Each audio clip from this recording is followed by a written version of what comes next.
پاکستان جیسے ملک سے تو جنگ ہم منٹوں میں ختم کر لیں گے، پاکستان تو سسٹین نہیں کر پائے گا۔ یہ بات بالکل آپ کی ٹھیک ہے شاہ صاحب، داؤ پہ یہ لگا تھا کہ ہندوستان کا خیال تھا کہ ہماری جتنی بھی سیکیورٹی لیپسز ہوں، حالانکہ ان کی مقبوضہ کشمیر میں 6 لاکھ فوج بیٹھی ہے، لیکن جہاں پہ 2000 ٹورسٹ جمع تھے وہاں پہ ایک سپاہی بھی سیکیورٹی کے لیے پرووائڈ نہیں کر سکے، اور وہ جو لوگ کہتے ہیں کہ انہوں نے حملہ کیا وہ حملہ آور بھی ان سے نہیں پکڑے گئے۔ تو پاکستان کی یہ جو الزام لگایا انہوں نے یک طرفہ کہ پاکستان ہی نے کیا ہے، تو پاکستان نے جب یہ پیشکش کی کہ ہم انٹرنیشنل انکوائری کروانے کے لیے تیار ہیں، تو پھر بھارت کے پاس اس کا کوئی جواب نہیں تھا، لیکن اپنے اندرونی آڈینس کے لیے اس نے اس کو جواز بنا کے ہمارے اوپر دباؤ بڑھانا شروع کر دیا۔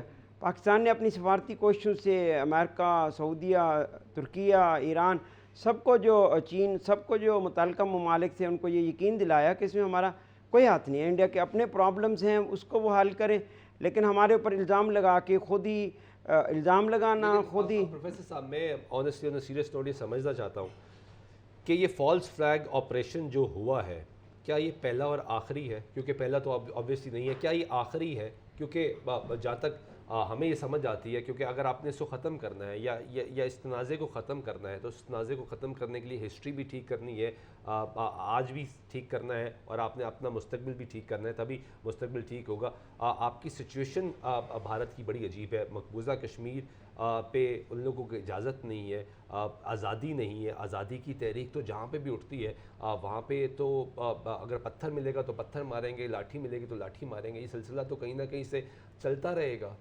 یہ بات ٹھیک ہے، لہٰذا یہ جو سیز فائر کے بعد مذاکرات ہونے والے ہیں اس میں یہ میکانزم طے ہو جانا چاہیے کہ صرف الزام کی کیا بنیاد واقعی پر ہو جائے گا؟ اور میرا خیال ہے کہ پاکستان کو قائل کرنا چاہیے دوسرے ثالثوں کے ساتھ مل کے کہ اس بات کو طے کریں کہ صرف الزام لگا کے چڑھ دوڑنا کسی ملک پہ ایگریشن اور یونائٹڈ نیشن چارٹر کی خلاف ورزی کی طرف نہیں جانا چاہیے، اس سے کوئی ثالثی کمیٹی پہلے ہی سے طے کر لی جائے کہ آئندہ ایسے کوئی بھی واقعہ ہو تو اس کی تحقیقات کرنے کے بعد ہی کوئی رائے قائم کی جائے۔ نہیں صاحب، یہ پروفیسر صاحب بات کر رہے ہیں، یہ بائی بک تو بہت اچھی بات ہے، لیکن اس سے پہلے یو این موجود ہے، بھارت اتنا اگر اچھا بچہ ہوتا تو حالات یہاں تک پہنچتے ہی نہ، یہ تو وہ بگڑا بچہ ہے جو خود کو بہت بڑا بدماش سمجھ بیٹھا، لیکن اب حقیقت یہ ہے کہ اب خود سیز فائر کی طرف چلا گیا کہ سیز فائر کروا دو، امریکہ کے پاس بھاگتا ہوا گیا۔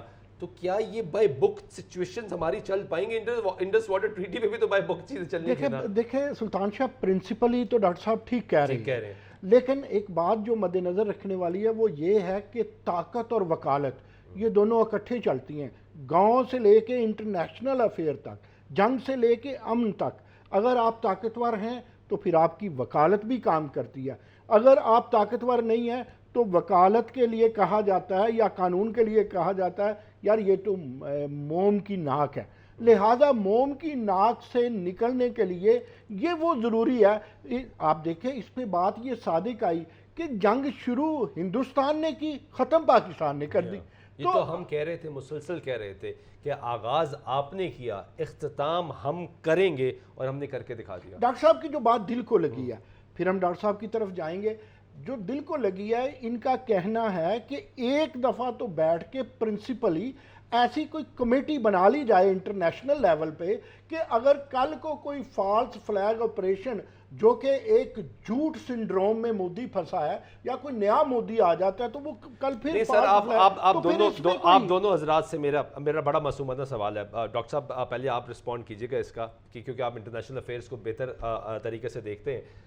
سر ابھی بھارت کی بات ہوئی، آپ نے پرنسپلٹی کی بات کی، بائی بک بات کی، تو بھارت تو اتنا خود کو مضبوط سمجھنے لگ پڑا کہ کل تک یہ سچویشن تھی کہ بھارت آئی ایم ایف کو پریشرائز کر رہا ہے کہ پاکستان کو بیل آؤٹ پیکج نہ دیا جائے۔ مطلب اتنی بڑی سپیریورٹی سمجھنا اور سچویشن اتنی آگے لے کے جانا کہ پاکستان کو بیل آؤٹ پیکج نہ ملے، جو کہ مل گیا۔ اور اس وقت رائٹ ناؤ جب ہم یہ بات کریں تو اس وقت انڈین نیشنل میڈیا پہ یہ شور مچا ہوا ہے کہ وہ بیل آؤٹ پیکج کیوں ملا اور نہیں ملنا چاہیے تھا، کیونکہ بھارت یہ کہتا تھا کہ یہ دہشت گردی کے زمرے میں استعمال ہوگا۔ تو بھارت تو خود کو یہ سمجھ بیٹھا ہے سر، تو وہ پرنسپلٹی کہاں، کیسے بات ہوگی اس پہ؟ یہ شاہ صاحب بات ٹھیک ہے، بھارت کبھی بھی ہمارے مخالف کوئی بھی ہمارا اندرونی معاملہ ہو، اکنامک معاملہ ہو، تو وہ اس کے خلاف جانے میں اور ان کی ہیلپ کرنے میں کبھی پیچھے نہیں ہٹا. وہ اندرونی طور پر یہ سارا کام جاری رکھتا ہے اور یہ ایک کولڈ وار کی شکل ہی رکھتا ہے ہمارے ملک کے ساتھ. لیکن یہ کہ ہم نے اپنی حکمت اور تدبر سے ان چیزوں کو آگے بڑھایا ہے اور آخر کار جب وہ ہاٹ بیٹل میں چیز بدلی تو ہم نے اپنے دوستوں اور مشیروں کے ذریعے اور ثالثوں کے ذریعے ثابت کیا کہ اس میں زیادتی کون کرتا ہے. ہماری پچھلے کئی دہائیوں سے مسلسل جاری ہے. لیکن سلطان شاہ پہلے آپ نے کبھی منہ ایسے نہیں توڑا تھا. صاحب ڈونلڈ ٹرمپ کیونکہ آپ کو پتا ان کا ایک مخصوص انداز ہے, مخصوص سٹائل ہے, وہ انہوں نے کہا کہ یہ تو پچھلے 1500 سالوں سے بھارت اور پاکستان لڑتا چلا آ رہا ہے. وائس پریزیڈنٹ نے کہا کہ ہمارا کوئی لینا دینا نہیں ہے, دے ول سیٹل ڈاؤن. پھر ڈونلڈ ٹرمپ کا ابھی حالیہ دنوں میں جو بیان ہے اس جنگ کی سچویشن میں, انہوں نے کہا ٹھیک ہے ٹٹ فار ٹیٹ ہو گیا, دے شوڈ سیٹل ڈاؤن. تو سچویشن تو یہ ہے. اب بالآخر جب ایسکلیٹ ہو گیا معاملہ, تو ایسکلیٹ تو پہلے بھی ہوا تھا, اس سے پہلے بھی ہوا, کارگل میں بھی آپ کو پتا ہے کہ ایسکلیشن ہوئی, پہ بل کلنٹن ایکٹیو ہوئی, سچویشن ہمیشہ سے ایکٹیو ہوتی ہیں. لیکن ان دی اینڈ کہیں نہ کہیں کیا کبھی کسی موقع پہ ہم آن ٹیبل واقعی بیٹھیں گے کہ اب پرامن طریقے سے ہمسایہ ممالک بن سکیں گے ہم؟ دیکھیں جس طرح آج آپ نے منہ توڑا ہے انڈیا کا, آج آپ جس انداز سے یا آنے والے دنوں میں جس انداز سے ٹیبل پہ جس تنتنے اور جس تم تراک طریقے سے بیٹھیں گے, ماضی میں نہیں بیٹھے. شملہ معاہدہ میں سٹائل آپ کا اور تھا, ماضی میں 71 کا وار کا سٹائل اور تھا, 65 کی وار کا سٹائل اور تھا. آپ نے ثابت کیا. میں آپ کو ایک چھوٹی سی بات سلطان شاہ سناؤں. کل میرا بیٹا پوچھتا ہے جنگ کتنے دن رہے گی. تھوڑی دیر پہلے ہماری وہ ایکسٹینشن ہو گئی تھی IMF سے, تو میں وہ پڑھ رہا تھا, حالانکہ وہ لا گریجویٹ ہے. میں نے کہا بیٹا آپ بتاؤ, اسے سمجھ میں نہیں آیا. میں نے کہا یہ جو خبر میرے پاس ہے جس پہ ہماری ایکسٹینشن ہو گئی ہے, ہمیں مدد بھی ملے گی, قرض بھی ملے گا, اس کا مطلب ہے ہم مانے گئے ہیں اور اس وار کی کنڈیشن میں مانے گئے ہیں. زیادہ سے زیادہ 2 دن وار رہے گی. دیکھیں فلسفہ ہو, ہسٹری ہو, لا ہو, سائنس ہو, اسے آپ 100% اگنور نہیں کر سکتے. لا جتنی بھی ممکنات ہو اور جتنا مرضی آپ کہیں کہ مائٹ از دا رائٹ, میری ایک بات اور ذہن میں رکھیے, مجھے ابھی اور فتح چاہیے اور میں فتح کے قریب تر ہوں. ابھی میرا کشمیری نہیں جیتا, ابھی آپ کی سائنس جیتی ہے, آپ کا جذبہ جیتا ہے, پاکستان جیتا ہے, ابھی ان کی شکست شروع ہوئی ہے. وہ نقطہ سندھ طاس معاہدہ تو بیچ میں یہ ایسے ڈرامائی طور پہ لے آیا وہ شخص جو 65 اور 71 میں نہیں لایا. کشمیر کا مسئلہ جب تک حل نہیں ہوگا, اگر یہ مسئلہ حل نہیں ہوگا تو خالستان کا مسئلہ اٹھنے والا ہے. تو کہاں پہ ڈیفینڈ کرے گا. میں تو مودی کا جو یہ جو سب کچھ کیا گیا, کہیں جو آپ نے پوائنٹ آؤٹ کیا ہے رائٹلی سو, کہ یہ تو سب پھر اس کشمیر کوز کو پیچھے دھکیلنے کے لیے, خاموش کروانے کے لیے, جس طرح 2019 میں پلوامہ کیا گیا اور اس کے بعد جو کشمیر میں کیا گیا, یہ تو سب کچھ وہی لگ رہا ہے کہ یہ سب کچھ کیا ہی اس لیے جاتا ہے. دیکھیں آپ نے کویشچن بڑا خوبصورت کیا, لیکن ایک بات آپ کو میں اس کا جواب بھی دیتا ہوں, سمجھنے میں اور آسانی پیدا ہوگی. ایک ایگزامپل دوں. آپ کو پتہ ہے آج جو امریکن وزیر خزانہ اور چائنا کے نائب وزیر اعظم کی بھی بیٹھک ہوئی ہے, اس بیٹھک میں کیا ہوا ہے یار, تجارتی سطح پہ جو ہم نے محصولات 100% سے بھی زیادہ کر لیے ہیں, ذرا شرم و حیا کریں.